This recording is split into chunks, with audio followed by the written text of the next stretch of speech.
Shalom, shalom, bien-aimés dans le Seigneur. Et merci à vous tous qui êtes connectés sur votre chaîne préférée, votre site La Voix Céleste Nzela Lola. Ici Kabunzame et Kitarana Loye Monamaloba Misala Pelola. Et vous tarabiso bien-aimés dans le Seigneur. Et toujours dans le cadre, il y a quoi informer Bino Bonzame Zo Kitalolo Namaloba, na ba vérité bien-aimés dans le Seigneur. Là, nous informé bien fidèles téléspectateurs qui sont dans le moko au cabine rabisopé a déjà na rendre service en tout moment au benga donc pour rendre service à se présenter à la pasteur. Mais après avoir retourné l'émission Moro dernièrement au GGKB à salle qui peut interventionner bien-aimé dans les Seigneurs dans l'émission Oyo concernant Kaya Maître Yanderonabiso Meta de Diane au Kebakanisa qui au Mobane ex Mobane papa passé à Banaï comme menancé bien-aimé dans les Seigneurs. Mais je n'ai pas compris Ndeko Oyo à se présenter à Adam Moussa Nanzambe na évité celui qui est vraiment Ada vraiment pasteur na regretté ma casse na message à Tinelinga l'homme de Dieu tous ali famille tous ali bota Nanzambe na comprendre au juste qu'est-ce qui se passe côté nayo ou qui sont derrière vous au la mukaka bo tinela message à bo papa en tout cas na regretté vraiment minima casse na problème na yote. En tout cas, on a regretté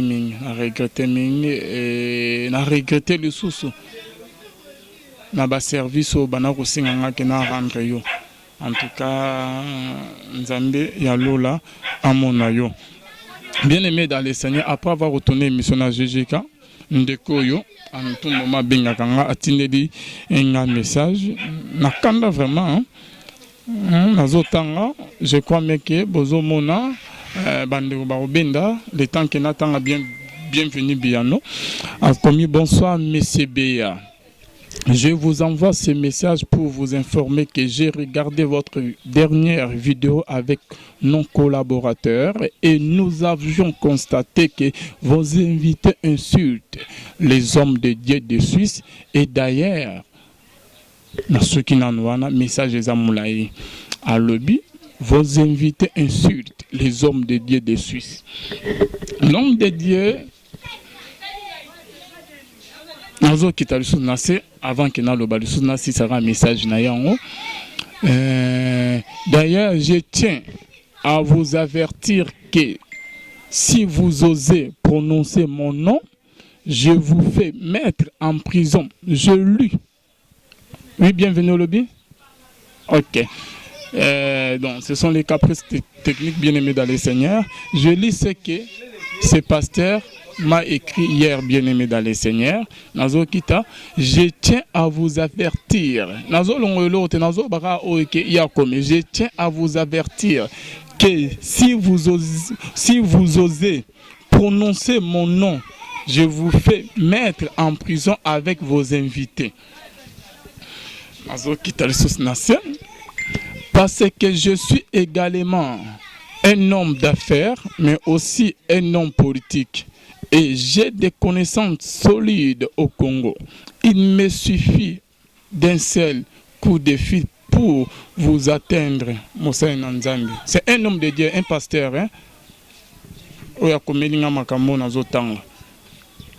J'ai des connaissances solides.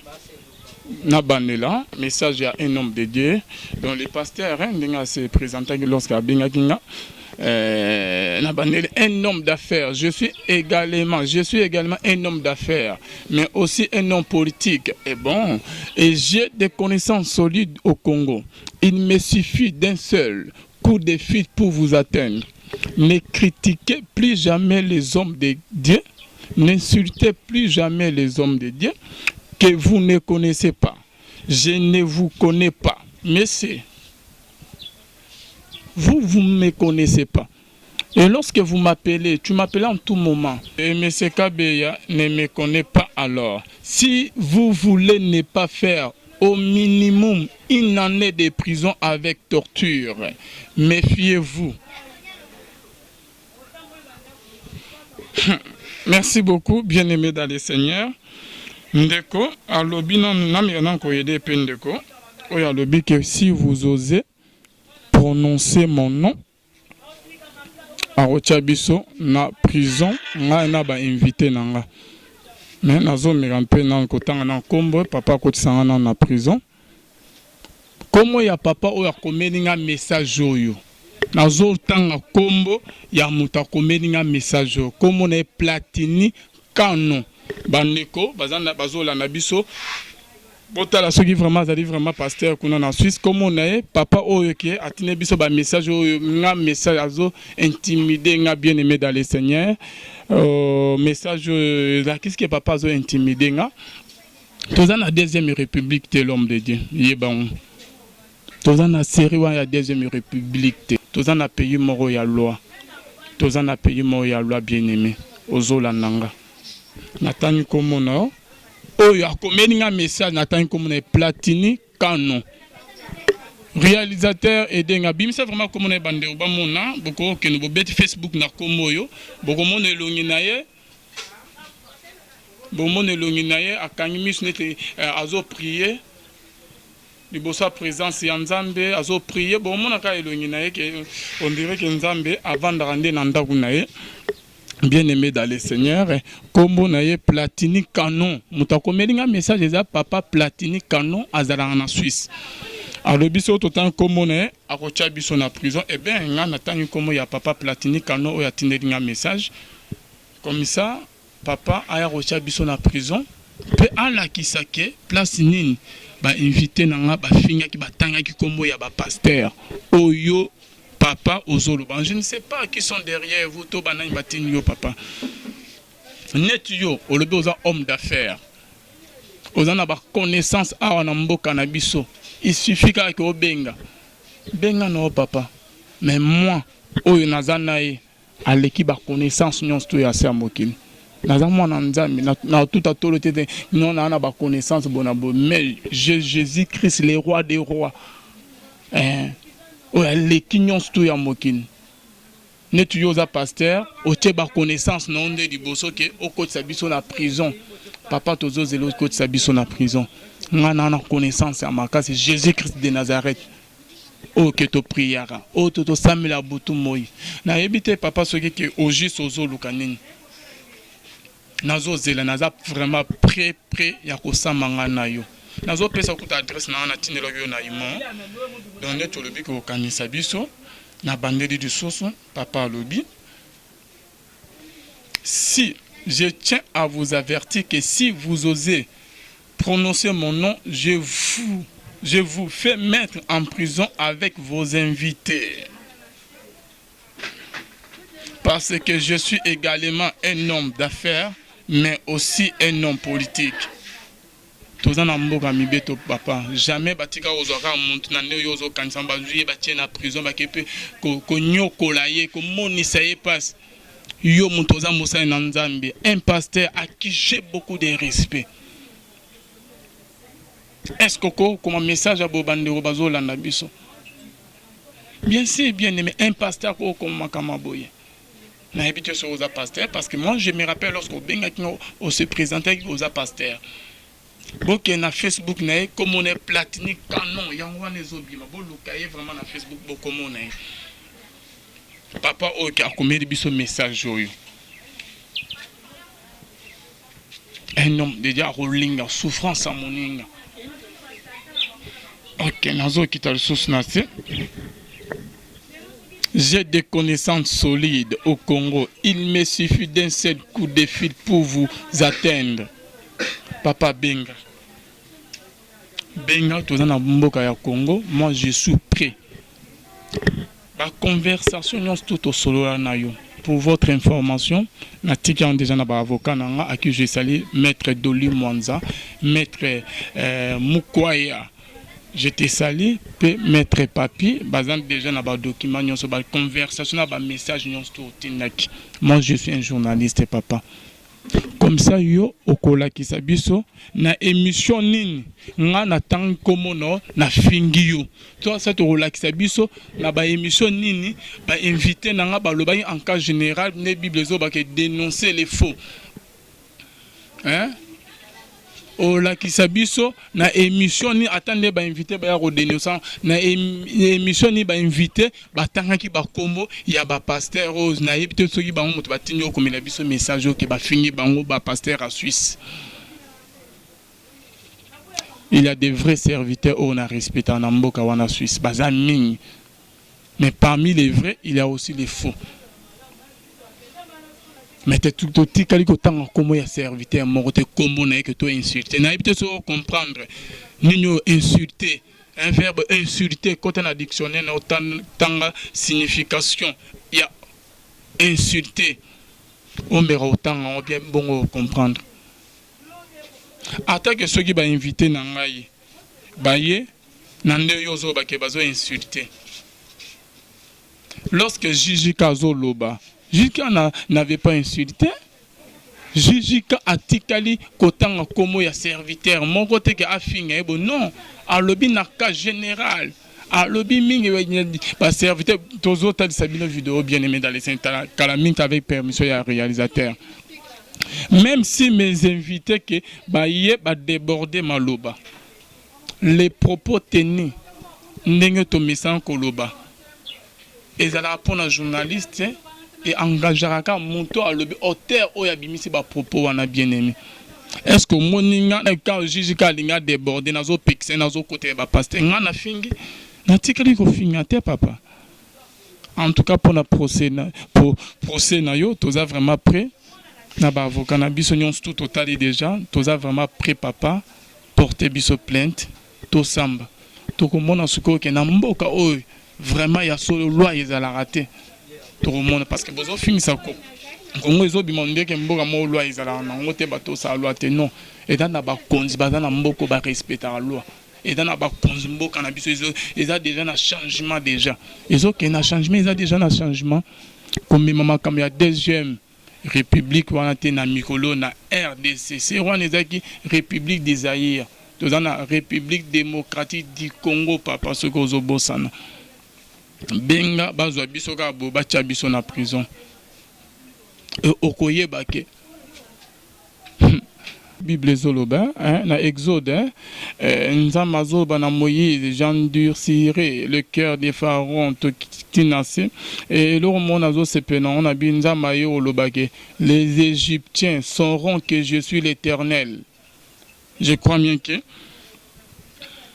papa a porté biso plainte et les gens sauront que nous avons un Dieu tout puissant. Biso tozana biso na ba relation tenet papa lobby. Tozana biso ba homme d'affaires tenet papa lobby. Toyebana na biso tenenge papa lobby. Ya ko benga na ye ba kokotisa biso na prison mais biso to robé la nzambe.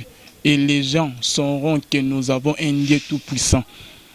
Papa benga nous sommes prêts pour naké na ndongo lobiko kanisa biso donc tika ko intimider biso papa vanda na kimia na ndenge siko zali lia na ombala esiko zali mela na okoka ya sang sucre mela na oma esiko zali papa donc ko intimider biso te papa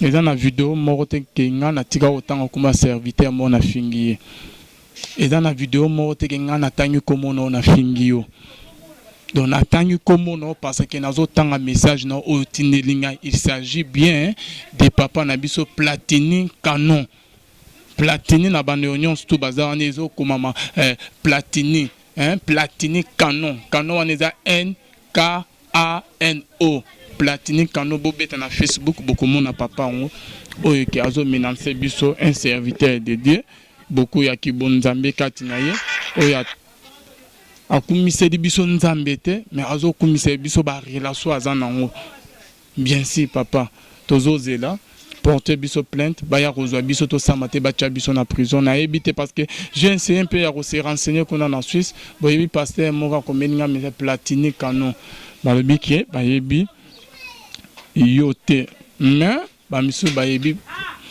fait que bayebi yo na ebité l'homme de Dieu na ebité ceux qui peut-être ozolinga net que kuna ozana oya oyeba na te na domaine oyo ke ozosala kuna ozande ya oyeba nkoto na Congo ozolinga oyeba na sima na biso biso nza oyo atombola biso eza nzambe Tout ce que nous sommes aujourd'hui, c'est par la grâce de Dieu. Sans Dieu, on ne sera rien du tout. J'ai vraiment beaucoup de respect envers vous.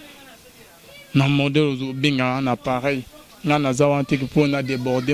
moi je suis chrétien. Naïka otalisa que message au comédinga yande na tangi kombo ya muta comédinga message ngana finga raté. Oya ola kisa émission o ke ngana finga na tanga comme serviteur de Dieu mon finga. Ola kisa e ba émission ke ba invité na ba tanga comme ya ba serviteur ba fingi bango.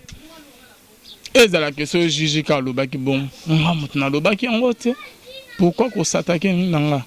Je nazo zela nazo pe ko aider on a pe sa adresse nanga na komila ki déjà bisika na vandaka naza na komina Barumbu na quartier au bon marché côté ya Ndolo bandeko bayebi côté Ndolo non loin ya ba maison hein côté ya ba maison ya Onatra Bouddha na avenue de la prison numéro 7 papa okoti na ba soldat so du jeep ndenge olobiki oza na ba relation na nde yo ozomona ke mboko loi eza nango te ozofingisa nondire ke mboka ke non bayeba kangi kaka motu sanke asamba na tindi yo tinda ba policier baya kokanga biso adresse na biso yango wana avenue de la prison numéro 7 na quartier Ndolo l'homme de Dieu naza wana numéro na ngai pe ozala nango déjà parce que obengaka ngai obengaka ngai naza pe na numéro na awa na ba message na ezali papa tinda la police eya ekanganga na ba connaissance yo za nango biso tozaka na connaissance moko ya Nzambe. Et je regrette beaucoup ndeni mosala Nzambe ako bon c'est bon ozana na ba reconnaissance na biso to tali boso Nzambe ya rozwa biso comme ça ba mema biso pendant inano le biwana ba nyoko la biso na prison l'homme de Dieu adresse na yango wana nazali vraiment prêt. Naza prêt et on a ba avocat OK ba avocat ozala tout à l'heure na la kisi bango tozali vraiment prêt quoi. Et comme ça total de comment ce que ko balukela yo morote na makambo lobi tala les soci émission wana la fini monté invité nanga à lobby en cas général c'est que tout le monde va passer à nyons tout il y a Suisse ba français ba belge hein ba allemand ba ivoirien ba camerounais ba tous les congolais ba zakuna ba telemasko ba ya kokanisa biso tone a lobby en cas général a lobby ba pasteur ming ba tikali ya kotanga kuna na Suisse o bazo tambola na kobanga Nzambe muke ba propos ya atendaki sangage que juge Kabeya et pourquoi ko s'attaquer nanga ye patika kotanga komote hein l'homme de Dieu tozo là c'est vraiment bambi là, ba police au tinda plainte na yo na pesi déjà adresse comme ça tout ça ma tozali prêt parce que il y aura un autre numéro tout le temps au tinda ba kangi biso ba avocat ba ozala wana pe simanango na mibeko o ka ke mibeko soki ba ye ba kangi ba vérifier que bande ko baza na torte ko balukela sko muntu o ke akanyisa ke bino. Et j'aimerais que papa yo moko ozana mboka hein oya to samba nde biso mibale ozala wana parce que na osamba na mutu moko te ke bona bo soki vraiment na izo yebisa ke to samba papa mais to dingi ke ba ko sa biso na prison directement te to na deuxième république te to na RD Congo yaka to samba papa na après na peso adresse na ngai to samba papa.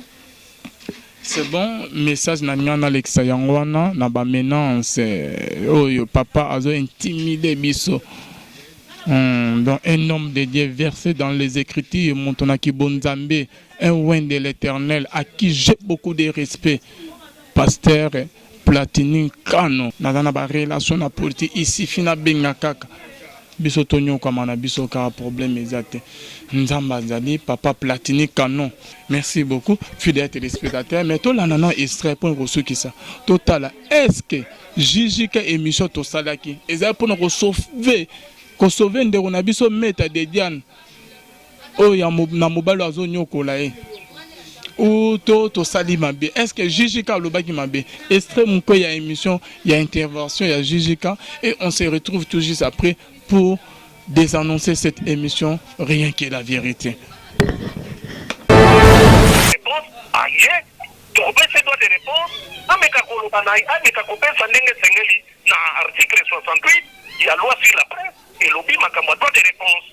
Aïe, sa version aïe, des faits oyo ezali contraire na oyo afermeta me komenase mutu nayebi te soki bwana mpe mayele ezali na ye basalaka ndenge wana te congolais atangaka na bible yalobi aza paster bible elobi nini na ka wana atanga bible mais quand il ne connaît même pas bible na ye il se dit paster mais nayebi te aye bakobongisa pasta un homme de Dieu esengeli azala lolenge baserviteur ya bible bazali aujourd'hui toza komona bango te ezala kuna na Suisse omona bapaster mosu amibengi paster mais aza na fruit de l'esprit ata moko te aza na douceur te aza na patience te aza na eloko te c'est quel genre de serviteur de Dieu nde azolinga apesa commandement na bato faux serviteur de Dieu toza na posa na bango te bafaux serviteur de Dieu alelo toza na besoin baserviteur de Dieu baza lokola apôtre Paul qui a dit soyez mes imitateurs comme je le suis de Christ. Christ a dit que je suis doux et humble de cœur. Ouais na ba mikumba na bino. Parce on est fait bakie mikumba amemi mikumba ya fermeta.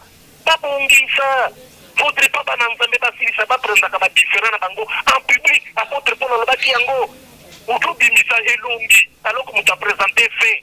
Na ye na ndenge ya shock na ndenge ya témoignage yo lingo bimisa osiko bamona nde yo nde bazolobela bato balingi bayeba yo te comprendre na likambo wana soki ezali pa espérance na yo na eloko wana paster wana asali elakisi ke effectivement il a tort ozomona azoluka eloko mosusu s'il avait raison aoki kosala eloko wana te voici occasion ndenge topesaki kutu barepare yango babongisa yango entre bango parce apôtre Paul alobaki très bien yo mobali mwasi azongana na mobali ne ba se réconcilier soki sera asalaki yango dans le but ya kosalaki bazonga mabe ezali wapi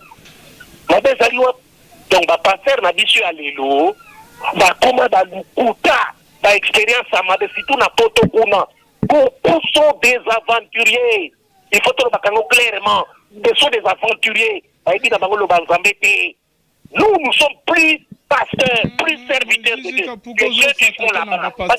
Là où il y a des faux, il y a aussi des vrais. Ma pasteur, il y a poto, il y a bien, il y a vrai pasteur. Bah oh, bazo, bazo tambola na kobanga nzambe, baza mingi na poto papa. Par exemple na Suisse kuna, na tanga nani na Suisse. Na tanga nani na saka na Suisse wana na tanga nani. Mais tanga nani batemono na ngoko makoto. Non, net que pasteur Dozide Mangandu, net que pasteur Feza Misi ya obosani wana pe mutu na. Oyebi nani? Ka pasteur Feza Misi na yebi. Na yebi sona tanga kombo de wele liko tangela nga kombo. Mais les autres, tangela les autres. Ils créent des problèmes pour rien na ba patient na bango. Un serviteur de Dieu est un modèle, est un homme doux. C'est un homme qui musala neza koluka solution kana yesu azobenga bato alobi bwana mikumba na bino bango babebisaka bato bana mikumba na mpo bazwa solution to babenga bato bashina bango na mabunza na bambongo baventurier kola koyeba bango te na suka bayeba bango akoyeba bango te Jijika Bible il ne faut pas retoucher na bawe ya nzambe tika nzambe ye moko juger bango nazo selon la justice papa na permettre lote ke obenga bango baventurier baza ba vrai basali na nzambe ya faux basali mais ya vrai basali juger selon la justice yebaka yango papa bon tokomi na suka ngombe de Dieu tolele kwebimaka eza suko sakana te beaucoup babebisi awa mon église encore ndenge ezali tala na bible église acte des apôtres ndenge ezalaki ozomona ngo église ndenge ezalelo siko totala kaka na biso kama makambo ezobebaka bo totala kaka. Merci beaucoup Jijika amoni ko oza na kana makasi na maîtrise de soi OP Bible zolo baki roza na maîtrise de soi yo mo pezala na otokomi na suka. Merci na bando nyonso to balanda biso numéro 5 mètre yango Jijika ko loba suka papa na bando bazola na ko tipe mbula ya sika lelo maîtrise de soi elingi ko lobate oyo nga na lobi loba osande choqué na maloba na lobi oui parce que église ndenge ezali papa yeso petani ba tufimbo na église pona nini non en tout cas c'est pas ça que Jijika tokomi na suka il faut otaba pa bonzambe lo les autres bandeko bolani très bien en tout cas ninga kolobeza te bino mo boyoki ba o ba obenga ba benga esika nzambe azali bitumba ezala toujours soki ke nzambe amoni soki ke tobandi sika nzambe azotambola biso nyonso tu tosala ezotambola vraiment malamu makasi ndenge toloba lolo ezofuta donc bakombe ekozala nango kaka problème eza te. Un grand merci na bandeko nyonso tu balandaki biso mpe conseil na bandeko oyo nyonso tu basipe mibali babenga na poto donc esenge koyeba ke poto eza paradis te. Lorsque komi poto ozwi mukanda ozwi visa ya poto elakisi te kozwi visa ya lola. Tokomi mpe komona ke maladi moko abeli koto oyo grave bakoki ete batini na poto bamédecin mpe ya poto bakoki ete akufi. Ce qui est très important eza vie ozomene awa na sa mokili. Après vie ozomene kozala wapi poto eza paradis te ndeko. Que ovandi o raisonner tikana benga alvina critiquer ovandi o lobi tikana benga ozala avantage ozana elote frère mobimane ala tarabongo yo monani frère te apparence ya ba païen bona bo yango bino ki frère ambolinga ke ba frère na moment ya ba o ba otamona la gomme salité bizarre ceux qui nzamba pamboli frère ko la ta bien ta rose à la propre ta rose à bogarte à rota mon voiture te faut bien orgueilleux fier païen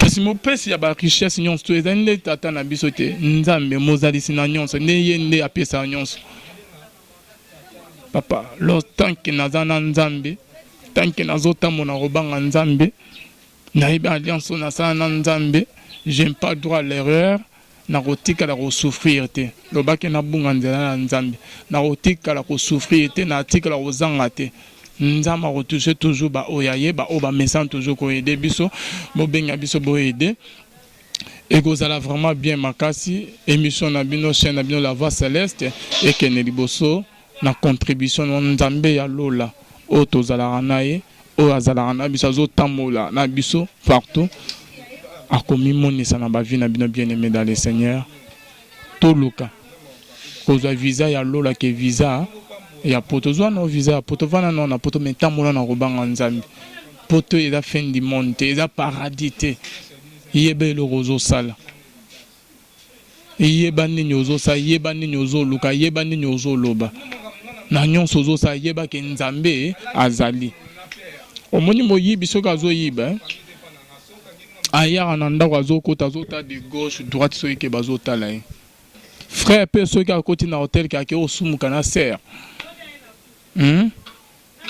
nde tobetaki lisolo ya pasteur moko oyo ke babetelaki biso lisolo soki ya wapi makambo asalaki atala toujours soki alingaki kende kosala mabe atali gauche atali droite atali soki porte ekangami bien mais atalaka jamais likolo.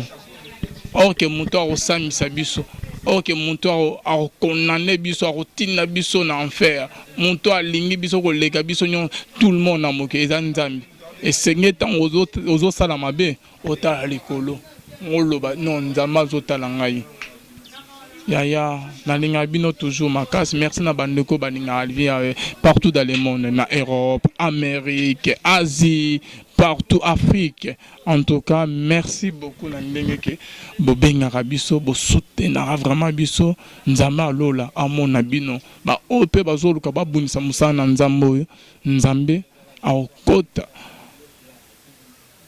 na bituma na biso prière nanga dès maintenant et dara Seigneur fais la guerre à tous ceux qui me font la guerre combat tous ceux qui me combattent qu'ils soient confondus au nom puissant de Jésus-Christ. Nadana nzambe na robanga ta mote pe ba oyo bazolanda biso ba yebike to saela musalo na ndenge singeni soki yo za wana pona ke ko ipekisa biso so to moni lo moya mabeke to dénoncer o arrêter o bokata ndenge l'homme de Dieu Platini lobby ya ko dénoncer ya ko critiquer basa na nzambe papa to dévoiler ba oya mabe to tanga ba komote selon les écritures so to tanga comme pasteur mora ya porter biso plainte so papa Platini ozana ba preuve to tanga comme pasteur mo to critiquer to finga ba ndenge ozolo ba wana même ko tsa biso na prison to za près déjà na ba avocat na biso onza masungi biso na minute oyo Nzambe alola azofuta biso toza vraiment prêt papa na peso adresse tozo zela vraiment et rozala vraiment bien makasi obenga kaka et rozala vraiment bien makasi tout monde a sikoyo ba relation na yo pasteur Platini Canon ba relation ozo la motema makasi tikona Nzambe nani vraiment azali champion nani akolongisa biso to tchela Yesu motema to tcheli famille motema te to dans na biso ba relation ba famille ba nini to dans na biso na rien na muke nzama sunga biso l'homme de Dieu yo na bien na poto le biso na nyonso mais biso to na oya mutuya Jésus Christ de Nazareth to tchela ye motema un grand merci na bino nyonso to bolanda biso to za voir même combattre tikoto nakin nzama sunga bino na ba o ba pisala ba remarque. On est qu'au début, hein, tout ça, on a bandé, bah, combat de jeux, bandé, bah, matériel, on est comme au grand complété. En tout cas, on a bandé, ok, bah, ça la frère, Alvin, des caméras, 3 caméras, bah, micro, et Rosala paie bien, ce qui est botin, il est soigné, na binon, zama, lola, à comment na binon, bon zambé, na bon zambé, lola, et zofuta, que Dieu vous bénisse, que Dieu bénisse. Mon frère que j'aime beaucoup, Papa Platini, Oyo, Azo insistait toujours Azo Pexabiso, que quand tu dévalais, jamais au cours où il s'est langate, où il s'est landé, famille non au bozana bango, ba collabore, ba travailler non moi sinon banana yo, jamais au cours il s'est la biso parce que les amis sont na biso, toujours tam na ba directive yankolo. Donc prochainement vraiment rebaner la le souster. Que Dieu vous bénisse. Je t'aime beaucoup papa. L'homme de Dieu montona ke bon Nzambe alola lolo afutara biso Nzambo asala biso grâce asala paix grâce l'homme de Dieu. Je crois bien que le message est passé. Je vous aime beaucoup. Un grand merci. Na bino nyonso to bolanda biso Nzambe alola amona bino amona maman Gisèle Lukelo motema papa Emmanuel na Boston. Mon ba pasteur on a ligne makasi OK na sepena makasi ba pasteur feza misia ba pasteur Dozide Mangando ba pasteur Noël misia baza ebele kuna na suba o batamona robanga nzambe ba pasteur les grands producteurs papa na biso oyo ya gospel Serge Pan nzama mon l'homme de Dieu bazaza ebele qu'on a vraiment en Suisse ba pasteur ba comme kimia OK ba travailler ba tamola na ko banga nzambe ceux que totangi comme on a émission te ko lingate ko s'attaquer na biso papa peut-être to bosani soit que o benga biso te que totanga comme on mais totanga pe bongote il faut tous la convaincre na message na eloko nzambe atakati na onde na yama Noël misia na émission na santa que non l'homme déjà dans les lois ya nzambe avuta na nzambe malam isika pe biso pe to vuta to bimela na nzambe malam ba rumbude na bon marché bana malaika choral atokolela wana net ba pasteur Dozide Mangano ozo sona ozo sentir eloko na nzambe katina ba pasteur feza misia la bouche autorisée de l'Éternel ba pasteur Serge Pambi kuna na Genève basali na nzambe bazaibele ba misu totanga ba prochainement bazaza wana na tanka na Suisse ebele ba komekiminga to ndimaka bino papa bozali ba vrai serviteur ya nzambe mais ba oyo bazoya pour ko bebisa musala na nzambe nzambe ko dévaler bango akotia bango dehors pe ba kozala confondu. Bien-aimé dans le Seigneur natangi komote ya musala nzambe ya mabe Jésus ka pe atanga ki komote pasteur tala su vidéo malam penzambe ya lola amona bino nyonso to bala bolanda biso rechercher la paix et la sanctification, rechercher la paix avec tous et la sanctification sans laquelle personne ne verra le Seigneur. Bye.